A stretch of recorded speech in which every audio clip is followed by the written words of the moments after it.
If you ever felt sorry for the little Mars rover up there in the sky, battery draining away as it sings itself to sleep 1,000 miles from its creators, well, don't worry. If its experience was anything like what my little dude went through in Mars First Logistics, the poor thing was probably begging for the sweet release of death.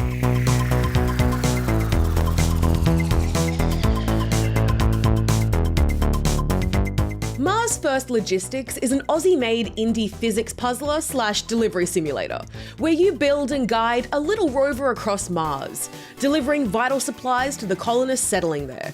Think Tears of the Kingdom's building meets the Mako from Mass Effect.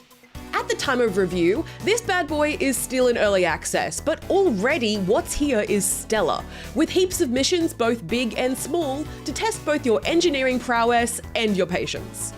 Initially, you only have access to a handful of parts and blueprints for pre-built vehicles, both things I was super grateful for, as someone who gets easily overwhelmed by options and as someone who often hits a brain block when trying to put stuff together without a guide. The building itself is super simple. Pieces snap together like Lego and can be taken apart with just a click of a button. Claws can be combined with rotating servos to create a spinning hook to hold objects. You can slap a bunch of chunky wheels on a handful of hubs and get yourself an all-terrain tank. Simply put, if you've got the parts and a bit of imagination, the cold, red wasteland is your oyster.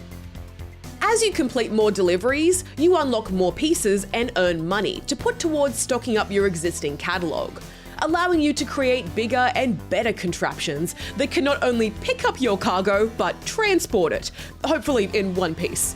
And should your Frankenstein creations do the job, you can save them as custom blueprints for later use. The surface of Mars can be your greatest ally or your cruelest foe, especially if you can't read a topographic map. Long stretches of cruisy, flat, open terrain are frequently interrupted by rocky, jagged trenches, and the occasional cliff you didn't notice until you were already halfway down. One mission had me trying to get a telescope up to the top of a very steep hill, which very quickly turned into a series of teeth-grinding stumbles as I tried to navigate the very realistic physics with the more finicky driving controls. Maybe this was just a me problem, but I found the movement of my rover, no matter the parts I attached to it, difficult to control when making those fine adjustments. This wouldn't be such a big deal if the physics were a bit more forgiving, but as it is, course correction took up a big chunk of my playtime. Thankfully, you aren't graded on the promptness of your deliveries. As long as they make it to the designated space, you're good to go. If 50% of your time is spent testing builds, 20% is spent traveling, then the remaining 30% is driving over the same square foot of terrain, trying to line up your stabbers, grabbers, or grippers with whatever item it is you're supposed to be lugging. I personally think Mars First Logistics is an experience best suited to solo play. But if you've got a mate that just won't stop backseat gaming, or you just want a bit of company on the dusty plains, you can play this in co-op. Now, I've managed to make it this whole time remaining objective and non-gushy, so let me have this one moment of straight up fawning.